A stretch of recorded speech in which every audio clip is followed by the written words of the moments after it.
Welcome to Learning Bites. In this time of incredible uncertainty, we wanted to make absolutely sure that we could add something of value to you that would make an incredible difference. And after a lot of discussion and thought, I wanted to share with you a strategy that we've been giving to some of our best clients that we work with on a regular basis. And it's something I hope that you will be able to apply. Business as usual is obviously not going to be the state of play going forward. Business by and large is a fairly predictable model. You have resources, you have inputs, you have outgoings, and it's sort of the plan, do, check, act is one of the models that people use to run a business.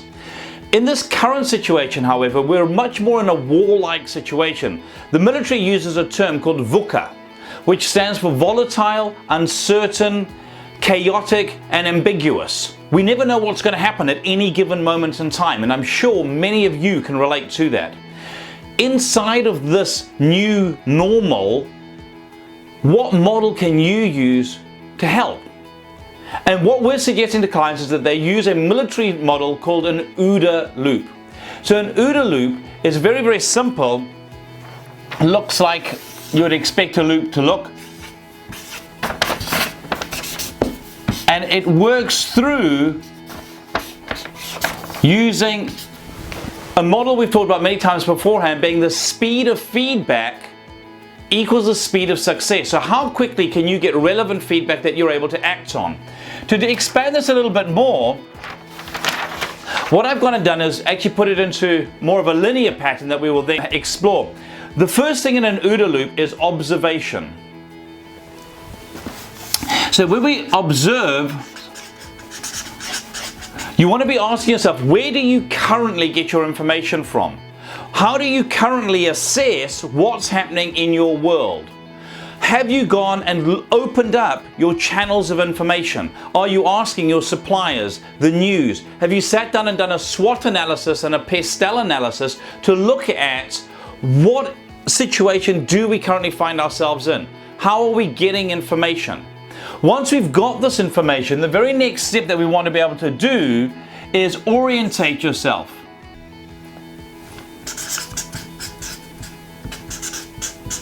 So you want to orient yourself around what's happening. Now, I like to use the 5-pointed star, as you can see, because there are 5 key areas that I find people need to be putting themselves in and looking at on an ongoing basis. The first one is your team. How are your people doing? Remember that nature hates a vacuum. So you want to be making sure that you're giving information to your team. Do a daily debrief going, based on what we currently know, this is what we're doing, this is what we know, this is how we're acting. Keep your team informed. Okay. The next key people you want to be looking at is your customers. How are your customers? What's happening in their world? What plans have you got in place to keep in touch with them? How about your suppliers? You know, what's happening in their world? How are you keeping in touch with them? Where are they reliant on to get the product or service that they give to you? What about your competitors? You know, as strange as it might seem, this is a perfect opportunity for many businesses to grow market share because they're able to think and act faster than their competitors. Many organizations have actually used recessions and downtimes to establish and grow their markets. The other key thing that you want to be looking at, of course, is the whole bigger picture in terms of politically, economically, socially.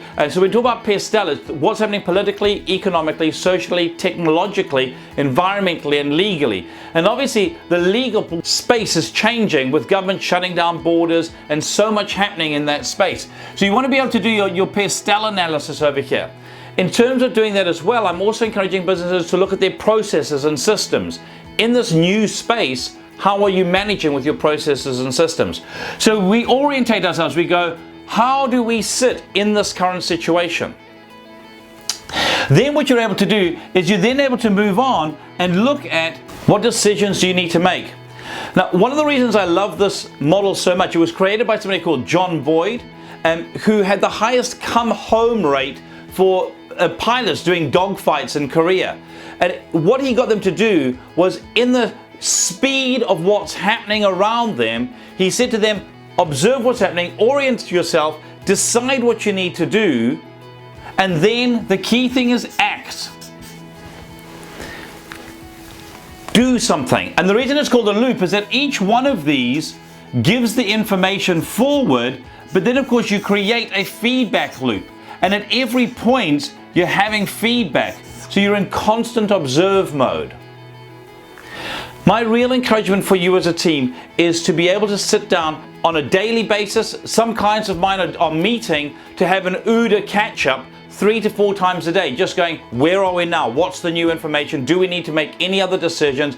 Are the actions we're currently taking still relevant and purposeful to move us forward? My strong encouragement for you is to look at a model that you can use that will help you to be effective. We found this to be really useful, and I hope you do too. Here's to your success going forward. If any of this resonated with you and you'd like some help with it, do feel free to get in touch. Drop me an email at mike@thinkright.co.nz or 0272 987 523 or our website www.thinkright.co.nz.